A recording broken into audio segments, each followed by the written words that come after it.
মাঝে মাঝে আল্লাহ আমাদেরকে দুঃখ কষ্ট দিয়ে পরীক্ষা করতে চান, এগুলো আমাদের জন্য খারাপ নয়। এই দুঃখ কষ্ট বিপদ আমাদের কোমরকে সোজা করে, আমাদের পায়ের মাটিকে শক্ত করে, চিল্লায় বলেন ঠিক কিনা।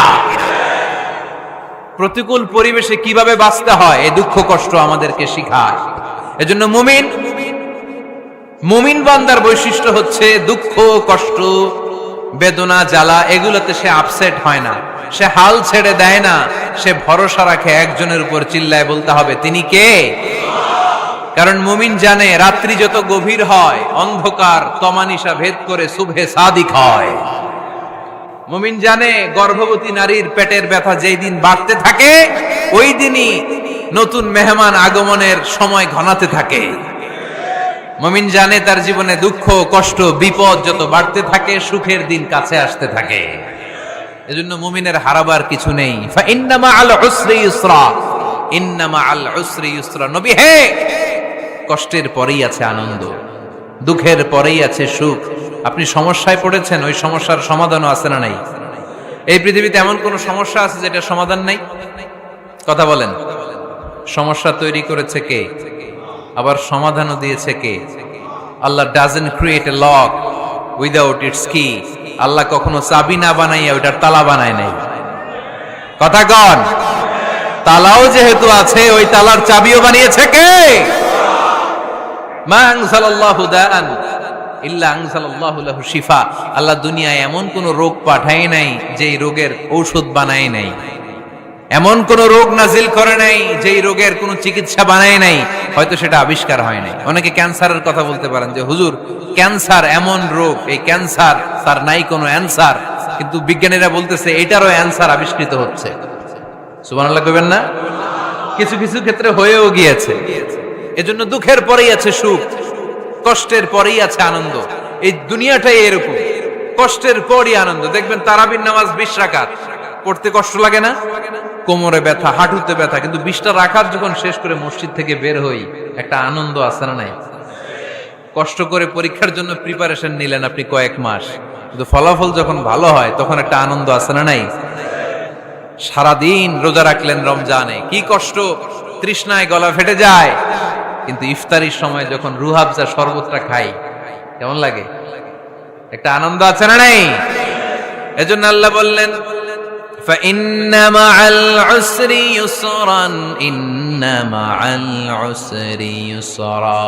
ও নবী, কষ্টের দিন মক্কায় অল্প কিছু দিন, মদিনাতে আনন্দের দিন অপেক্ষা করছে। আমাদের জীবনে যদি দুঃখ কষ্ট আসে আমরা ধৈর্য ধরবো, তাওয়াক্কুল করবো একজনের উপর, তিনি কে? কারণ আমরা বিশ্বাস করি কষ্টের দিন এটা চিরকালের জন্য নয়, সামনে আনন্দের দিন আমাদের জন্য সেট করে রেখেছে কে? বিপদে পড়লে ডাকবো কারে?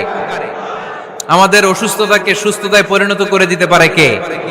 চাকরির জন্য পাগল পারা, চাকরি নাই, চাকরির ব্যবস্থা করে দিতে পারে কে? বিদেশে যেতে মনে চায়, পাসপোর্ট দিয়ে রেখেছি, ভিসা নাই, ভিসা লাগায় দিতে পারে কে? কিন্তু আমরা দুঃখ কষ্ট বেদনা কিছু একটা হইলেই সবার আগে আল্লাহরে শেয়ার করার আগে ফেসবুকে শেয়ার মেরে দিই। আছে না নাই? আপনাদের ফেসবুকে অ্যাকাউন্ট আছে নাকি? কার কার আছে দেখি?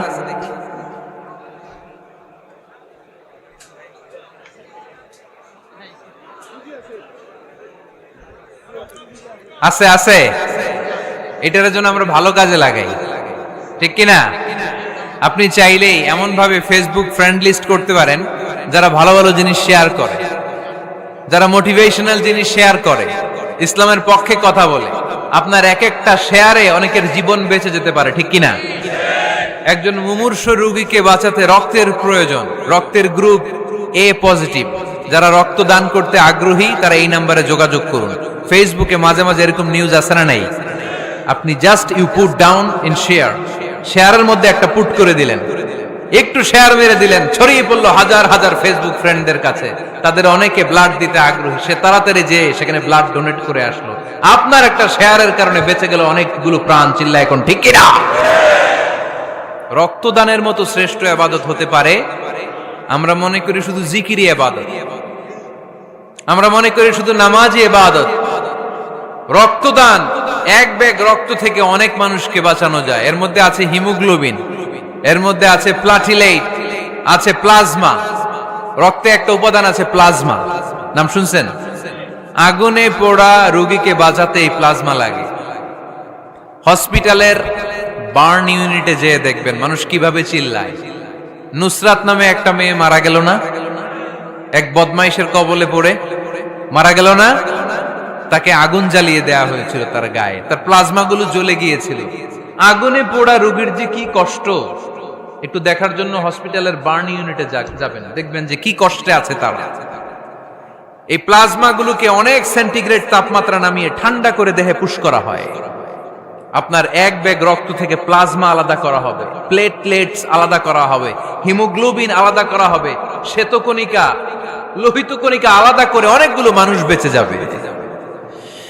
এজন্য ফেসবুক থাকাটা দোষের কিছু না, তবে ভালো কাজে আমরা ব্যবহার করব, ঠিক কিনা?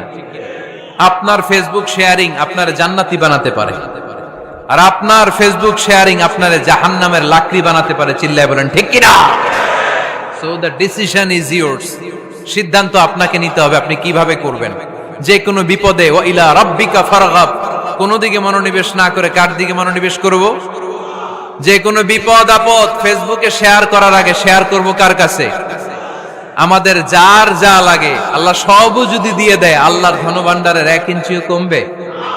হাদিসে কুদসিতে আল্লাহ বললেন, লাউ আন্না আউওয়ালাকুম ওয়া আখিরাকুম ওয়া ইনসাকুম ওয়া জিন্নাকুম, পৃথিবীর সব জিন, পৃথিবীর সব মানুষ বিশাল মরুভূমিতে দাঁড়িয়ে যদি আমার কাছে চাইতে শুরু করে, আল্লাহ এটা দাও, ওটা দাও, ওটা দাও, আমি আল্লাহ তোমাদের সব চাহিদাও যদি মিটিয়ে দেই, আমি আল্লাহর ধনভাণ্ডারের 1 ইঞ্চিও কমবে না।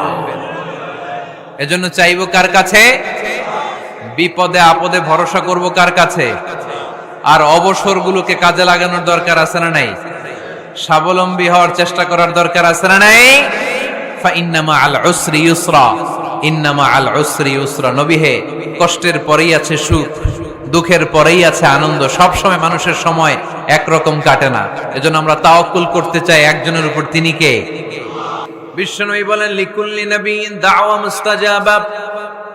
এ দুনিয়াতে সব নবীদের একটা করে মুস্তাজাবুদ দাওয়া আছে। আল্লাহ বলেছে, ও নবী, একটা করে স্পেশাল দোয়া করার সুযোগ পাবা, দোয়াটা করা মাত্রই কবুল করে নেব।